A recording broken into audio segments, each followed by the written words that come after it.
Here I am with Don Garcia.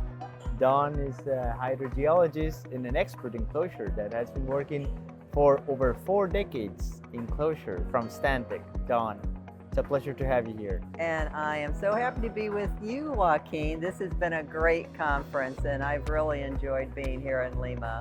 Thank you. Thank you. Thank you for spending the time with us and having a talk with me, especially about a subject that it's really important that we can talk, and that's related to how closure has evolved in the past 40 years that you've been working on that. I would say I'm probably one of the few people in this conference who has over 4 decades of having done closure projects, but not that anyone, myself included, ever goes to school and thinks, I'm going to become a closure specialist. Exactly. Everyone is either a scientist, engineer, business person. We are so multidisciplinary in what we do in closure. And this is just more of an applied activity of all of those disciplines. But that said, it is quite different now to be working in a closure project as compared to when I started. So at the beginning, it was just about implementing closure. There were no closure plans. No guidelines, right? No guidelines. In the United States, I started in 1985. In the United States, the Clean Water Act was promulgated in 1980. So it's only been 5 years that we had some water quality standards and things about having clean water and not having environmental impacts to our water. So that's kind of that environmental movement Started was what had point. started, and then there was an environmental agency also, the Environmental Protection Agency, which is the federal agency in the U.S., started in 1970. So the EPA had existed. Now we had the Clean Water Act. When I started doing a big smelter closure in 1985, it was more about, well, do something to clean up this property because this is in the middle of an urban area in Los Angeles and that property is really valuable. And so the value of the property was such a big motivator, as well as being able to move the smelter to Korea, where it was much cheaper to do the smelting. People now are going to ship iron ore to Korea. So we were just trying to do environmental cleanup because this smelter had been there 60, 80 years. Wow. And we say things were buried in the back 40. Oh yes, things were absolutely buried. And part of what I was doing is going around and talking to whoever I could find, and almost no one was still left at the site. They'd closed the doors already, and there were just a few caretakers, and I'd be asking, well, do you have any drawings about where things are, or where do you think? You could check over there. And so it was literally with the backhoe going out and digging to see what I would find.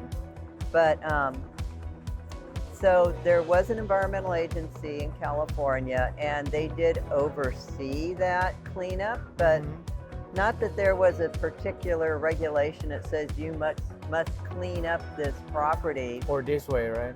Or do it in a certain way. There was no guidance. It was more of, okay, we're trying to clean things up, and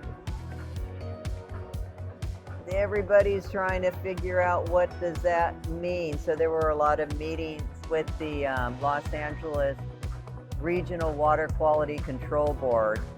So they were, that was new to them, that was new to everybody. So it was a Wild West sort of time of I bet. doing work. That's not the way it is anymore. Things have changed a lot. It's changed a lot.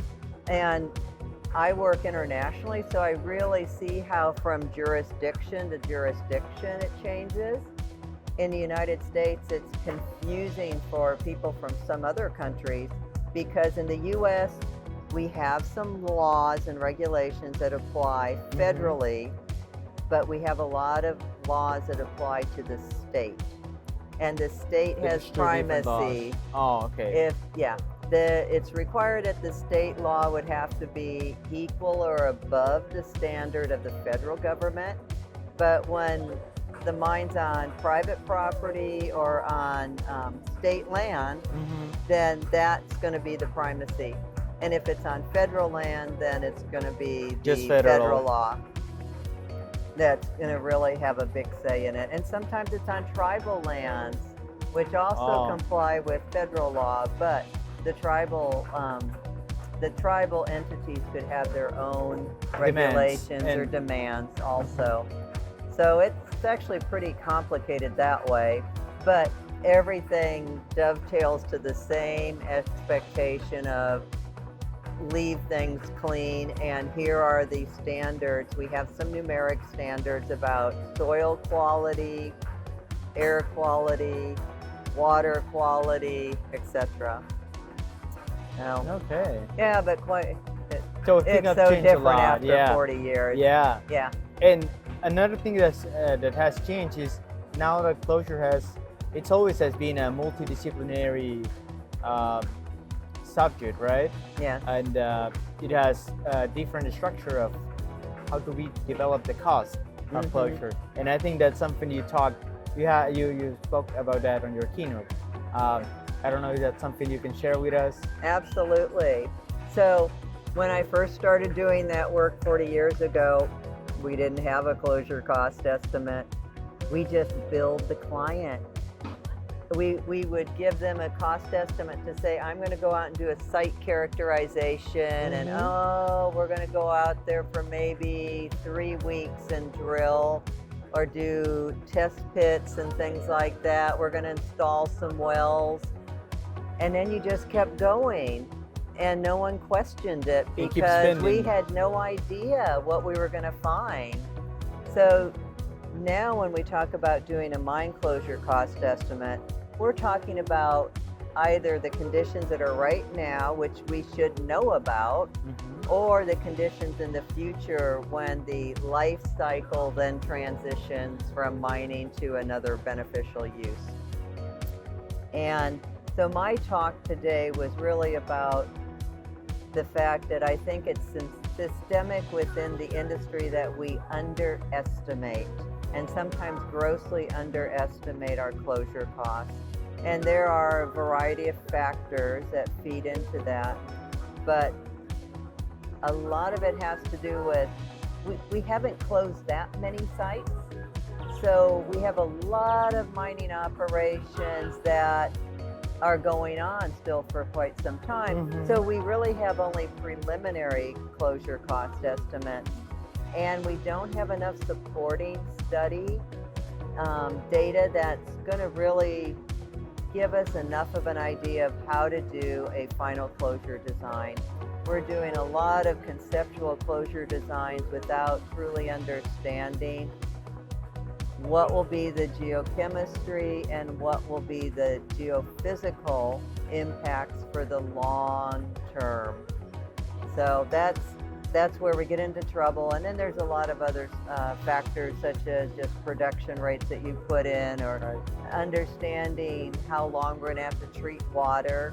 So we may know that there's going to be poor quality water in a heap leach or in a tailings impoundment, but you need a drain down model to actually assess how that's going to work in the future and what that volume of water is and how you can treat it. But it's very challenging for companies to try to figure that out because things change. Things change, and your company may decide that, well, of course we need a closure plan at this point, but why would we put so much effort into it if we're going to have a feasibility level closure cost estimate now when we are still doing exploration? We have another deposit right over there that we're going to be mining, and so we are continually building upon the closure cost estimate. It's just unfortunately most of the ones that I see are just not complete and don't cover everything that they need to have. And I know for some of the people I've worked with, the clients, they are experts in exploration and mining. They don't necessarily do closure costs. And there aren't always a lot of companies, especially outside of North America, that could do that. or a country that has a closure law. So they don't have that expertise in-house. And so where's your geochemist, where's your hydrogeologist, where's your geotechnical engineer, et cetera, who can be part of that multidisciplinary group? They just don't have those teams already in-house on the mine side. Okay, I think that's a lot to chew, right? That's a lot of information. Oh my gosh, yeah, well, mining is a very complex business, and the more you understand the complexity that's in mining, the better you can appreciate all of the work that there is for mineral development, operations, closure, reclamation. It sounds like mining should be easy. You dig a hole in the ground and find gold, and that's not really how it works.